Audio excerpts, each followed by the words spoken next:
அந்த காலத்துல இருந்து இந்த காலத்துல நமக்கு டோட்டலா சேஞ்ச் ஆயிருக்கப்போ இந்த காலத்துலயும் சர்ஜரி இல்லாம இந்த விஷயங்களுக்கெல்லாம் ட்ரீட்மெண்ட் கொடுக்க முடியுமா? ஆக்சுவலி கொடுக்க முடியுமா? அதுதான் நாங்கள் அகஸ்திய ஆயுர்வேதில் பண்ணிட்டு இருக்கீங்க. ஒரு இப்போ இங்கே வந்துட்டு இருக்க கேஸில் ஒரு 99% ஆஃப் கேசஸ்லும் சர்ஜரி இல்லாமல் நமக்கு அதை சரி பண்ணலாம். பின்ன முன்னாடி இருக்கிற அந்த ஆள்கள் சர்ஜரி இல்லாமல் எப்படி வாழ்ந்திருக்குன்னு கேட்டுட்டேன்னா, முன்னாடி இருக்கிற நான் சொன்ன மாதிரி லைஃப் ஸ்டைல் சேஞ்சஸ் நிறைய இருக்குது. அது இல்லாமல் அந்த மாதிரி ப்ராப்ளம்ஸ் வரதெல்லாம் ரொம்ப கம்மி. அந்த டைமில் பேக் பெயின் வந்தால் கூட இப்போ இருக்க எல்லா ட்ரீட்மெண்ட்ஸும் அப்போ இருக்குது. பட் சர்ஜரி அப்போ இல்லை. ஒரு 75 இயர்ஸ் பின்னாடி பார்த்துட்டேன்னா இந்தியாவில் அலோபதியே கிடையாது. ஸோ ஆயுர்வேதம் இல்லைன்னா சித்தா அந்த மாதிரி இருக்கிற சிஸ்டம்ஸ் தான் எல்லாமே. ஏன்னா நாட்டு வைத்தியம் அதெல்லாம் தான் ப்ராபபிலிட்டி ஆயிடுது. இப்போ கேரளா பார்த்தோன்னா ஃபுல்லாக வைத்தியர்ஸ் தான் இருந்தது. இப்போ பழசு சினிமாவில் எடுத்து பார்த்துட்டேன்னா அவர் இந்த அலோபதி போகிறது காட்டாது.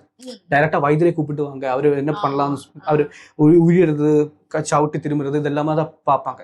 ஸோ அதெல்லாம் அந்த காலத்தில் பண்ணிட்டு இருந்தது. ஸோ அந்த காலத்தில் ஈஸியாக ட்ரீட் பண்ண முடியும்னா இந்த காலத்திலும் ஈஸியாக ட்ரீட் பண்ணலாம்.